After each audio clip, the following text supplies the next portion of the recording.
Panorama group, जो सोचता है वो करता है। आपके अपने सपनों का आशियाना।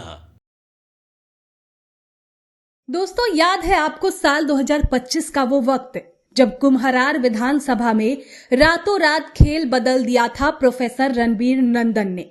जहां कायस्थ समाज नाराज चल रहा था, वहीं रणबीर नंदन ने घर घर जाकर माइक्रो लेवल मैनेजमेंट करके चुनाव का पूरा रुख ही पलट दिया था। अब और बांकीपुर उपचुनाव में भी वही रणनीति फिर से दोहराई जा रही है। जी हाँ, अब आपको बता दें कि बिहार राज्य धार्मिक न्यास परिषद के अध्यक्ष प्रोफेसर रणबीर नंदन ने बांकीपुर विधानसभा उपचुनाव को लेकर बड़ा दावा कर दिया है। उन्होंने साफ कहा है कि भाजपा उम्मीदवार नीरज सिन्हा इस बार रिकॉर्ड मतों से जीत दर्ज करने जा रहे हैं। जनसभा को संबोधित करते हुए प्रोफेसर नंदन ने कायस्थ समाज की वैचारिक निष्ठा का जिक्र किया। उन्होंने कहा कि ये समाज जेपी और शास्त्री जी को अपना आदर्श मानता है और उनके साथ अन्याय करने वाले दलों को कभी स्वीकार नहीं करेगा। उन्होंने ये भी तंज कसा कि जेपी आंदोलन से निकलकर कांग्रेस के पाले में जाने वाले लोग इस आदर्शों के विपरीत खड़े हैं। सिर्फ विपक्ष पर ही नहीं, बल्कि जनसुराज के उम्मीदवार प्रशांत किशोर पर भी प्रोफेसर रणबीर नंदन ने तीखा हमला बोला। उन्होंने कहा कि पीके की कथनी और करनी में जमीन आसमान का अंतर है। कभी नीतीश के साथ, कभी लालू के साथ, तो कभी ममता बनर्जी के साथ। कुम्हरार की तर्ज पर अब बांकीपुर में भी रणबीर नंदन के मैदान में उतरते ही कई नेता भाजपा उम्मीदवार नीरज सिन्हा के पक्ष में खुलकर उतर आए हैं। कार्यकर्ताओं के हर दिन कम से कम 10 लोगों से संपर्क करने की अपील की गई है। अब देखना यह होगा कि क्या ये रणनीति बांकीपुर में भी। भागलपुर में एक सभा हो रही और पंडित दीनदयाल उपाध्याय जी की सभा थी। आप कल्पना कीजिए उस दौर का, थोड़ा कोरिलेट मैं करूंगा, तो उस सभा में जो भीड़ हुई और बाद में तत्कालीन प्रधानमंत्री जी जवाहरलाल नेहरू जी की एक सभा थी, भारी भीड़ हुई। दीनदयाल जी से कुछ लोगों ने पूछा कि आपकी सभा में कम भीड़ हो रही है और नेहरू जी की सभा में ज्यादा भीड़ हो रही है। तो बड़ा सटीका जवाब था कि देखो भाई,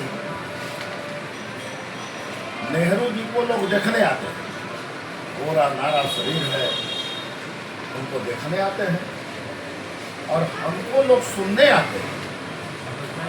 और देख लेना कि अभी हमको 10 लोग 20 लोग सुन रहे हैं, लेकिन भविष्य में लोग हम ही लोगों की सुनेंगे, बाकी किसी से नहीं सुनेंगे।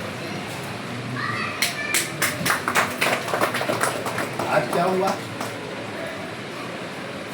आज तो वही बात हो रही है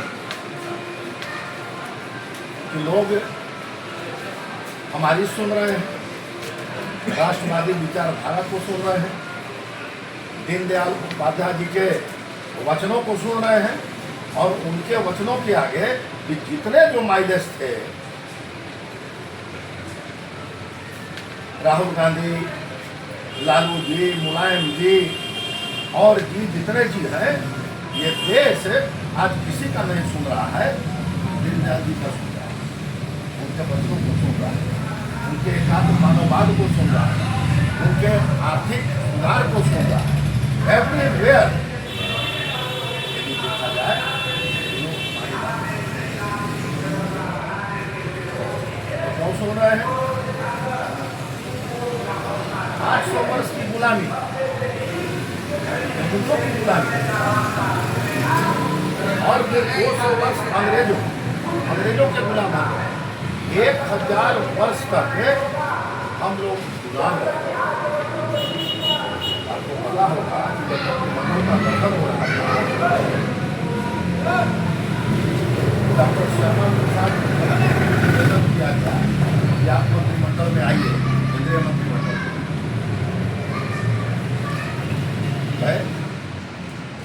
उनकी कश्मीर की यात्रा हुई, उन्होंने देखा, अरे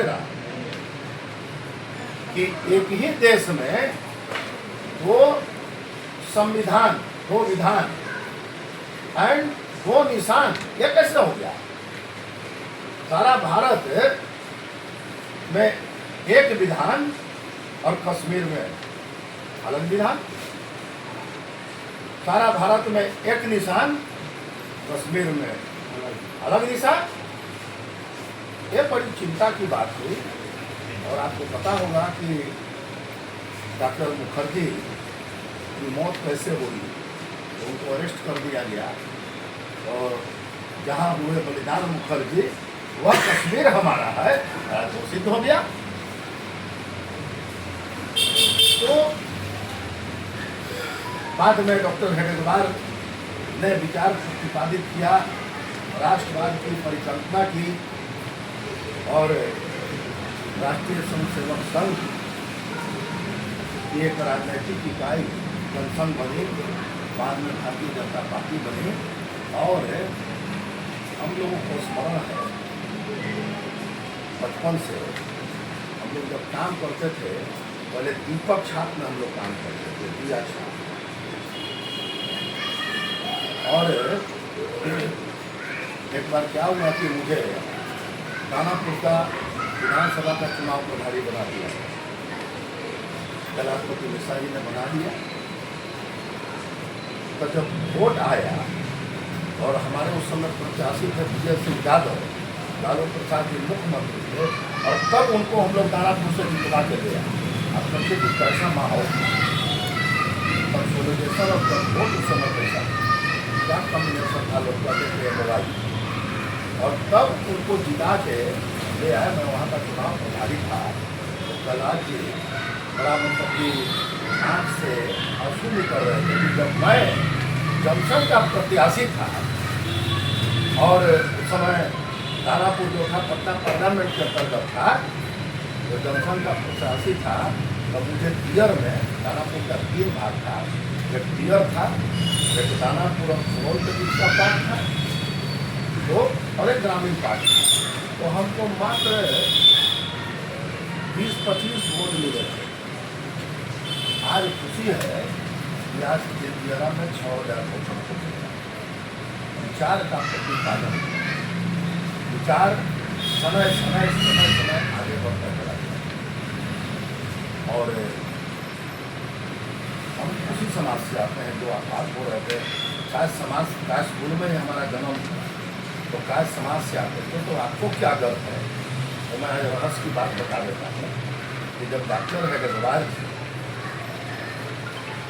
जब उनका एग्जिस्टेंस हुआ तो पढ़ा लिखा समाज था हमारा, जल्दी किसी को आत्मसात नहीं होता था।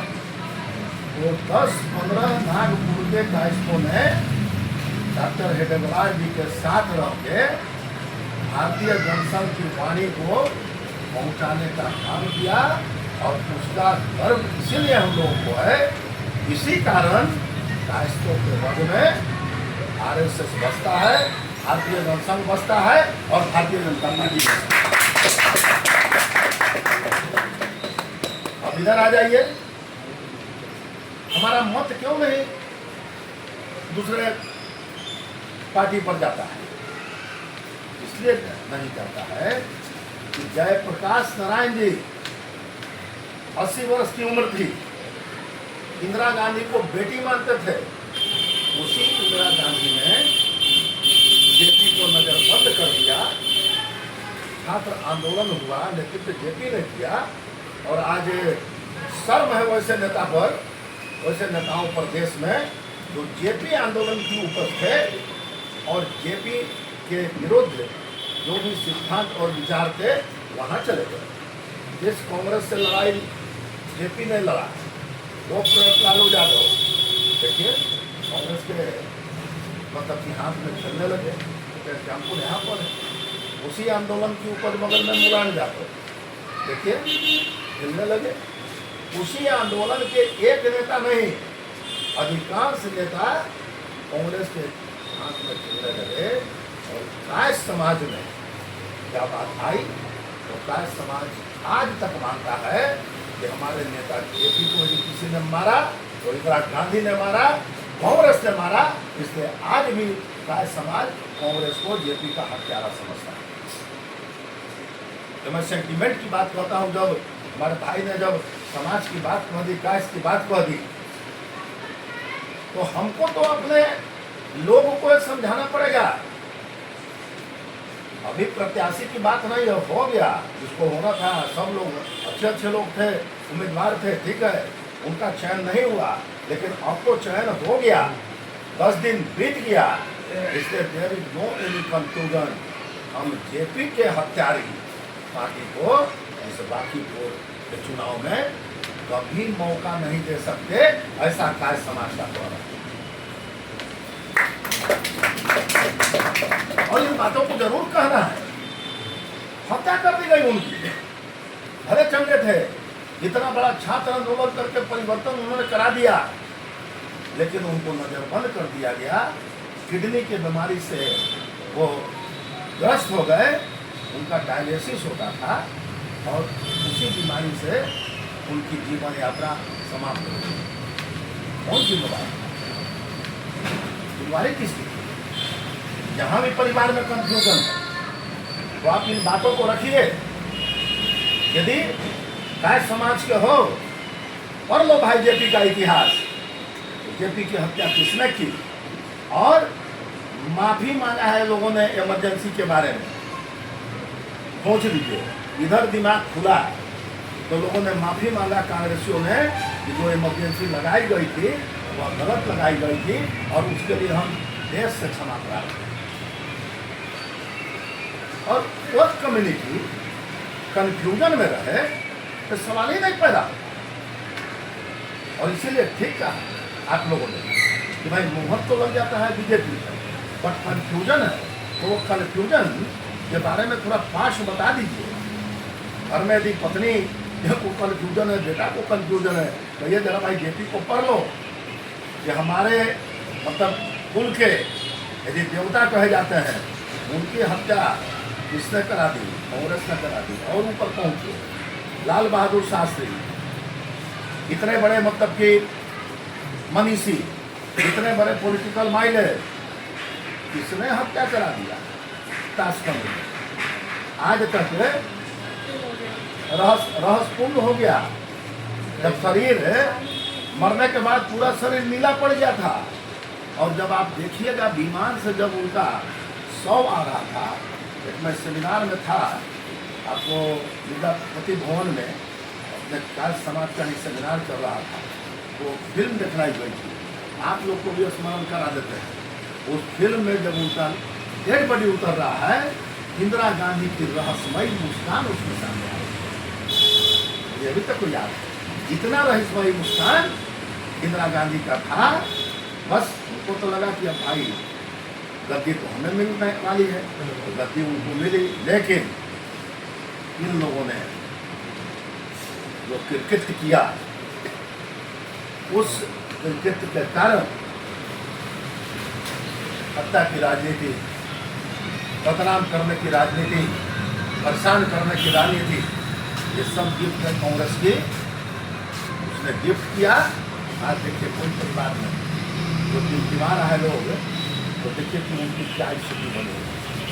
इसलिए आज चुनाव है, तो चुनाव आज है, तो हम प्रत्याशी को नहीं देख रहे। कहा आज सौभाग्य है कि इस क्षेत्र को प्रतिनिधित्व करने वाले आज हमारे नितिन नवीन रिश्ते में हमारे छोटे भाई लगते हैं। जो अचीवमेंट है उसमें हमारे माननीय राष्ट्रीय अध्यक्ष हैं, तो कितना वो सौभाग्यशाली है जिन्होंने गाजीपुर क्षेत्र का प्रतिनिधित्व किया, और आप लोगों ने उनको इतना तक विधायक बनाया, और इसी का रिजल्ट है आज संसार की सबसे बड़ी पार्टी भारतीय जनता पार्टी के अध्यक्ष के रूप में आज काम कर रही है। अब जो व्यक्ति यहाँ से उठ के भारतीय जनता पार्टी का राष्ट्रीय अध्यक्ष हो गया, उस क्षेत्र में जनता कभी कंफ्यूजन में रहेगी। चल रहा है 4-5 दिन इस तरह का मामला चला, लेकिन कहीं कंफ्यूजन नहीं रहेगी। जनता जानती है कि इतना ये लगनिया क्षेत्र है। आपके सपनों को हमने सजाया है, ई होम्स पैनोरमा को हमने बनाया है। ई होम्स मेरा एक सपना था जिस पे मैं पिछले 4 साल से काम कर रहा था। हमने जो बनाया है वो सबने है माना। ई होम्स पैनोरमा में हो आपका भी आशियाना। और फाइनली हमने 2021 में इस प्रोजेक्ट को लॉन्च किया। बहुत लोग अप्रिशिएट कर रहे हैं कि पूर्णिया जैसे शहर में, बिहार के, एक तो बिहार की बात करें उसमें भी पूर्णिया जैसे छोटे जगह में इस तरह का लाइफस्टाइल देना, ये सुन के हम लोगों को बहुत अच्छा लगता है। ई होम्स में हमने कुछ और भी किया है, जैसे हम जिस जगह में रह रहे हैं हमारे फैमिली सिक्योर हो, उनको सिक्योरिटी का ध्यान में रखा है। आपकी सुविधा और सुरक्षा आपके लिए खास है, ये आपका विश्वास है। इसमें आर्टिफिशियल इंटेलिजेंस का 7 लेयर सिक्योरिटी का हमने इस्तेमाल किया है। लस ग्रीन कैंपस को बनाया है। यदि हमारा बाउंड्री वाल है तो वो वर्टिकल गार्डन है। ये जितनी भी फैसिलिटी होता है एक इंटरनेशनल टाउनशिप में, ई होम्स है, ये हम लोग विश्वास नहीं कर पा रहे हैं। जो भी हमारे मित्र दोस्त या जो भी हमारे बाहर के बाहर आते हैं तो हम लोगों को बहुत अच्छा सुनने को मिलता है और बहुत अच्छा क्रेडिट मिल रहा है। वो सारा हमने सिर्फ एक बिल्डिंग नहीं बनाया, हमें एक बहुत अच्छा लाइफस्टाइल दिया ई होम्स में, और मेरा एक सपना था जिसको मैं आज फुलफिल होते हुए देख रहा हूँ। ये आपका आवास है। ई होम्स पैनोरमा में अब आपका निवास है। E homes Panorama, luxurious lifestyle redefined. Panorama group, जो सोचता है वो करता है। अगर ये वीडियो पसंद आई और वह बिहार के राजनीति और बिहारियत से सरोकार रखेनी तो सब्सक्राइब बटन दबा के चैनल के सब्सक्राइब कर ली। ओजे एगो घंटी बा, ओकरा बटन दबा देला से कुल सटीक और मारक खबर रुआ मुफ्त में मिल जाई। अगर रुआ पत्रकारिता के हमनी के नया प्रयोग में सहयोग कर चाहतानी तो ज्वाइन बटन दबा दी। पेटीएम नंबर नोट कर ली 9386816700।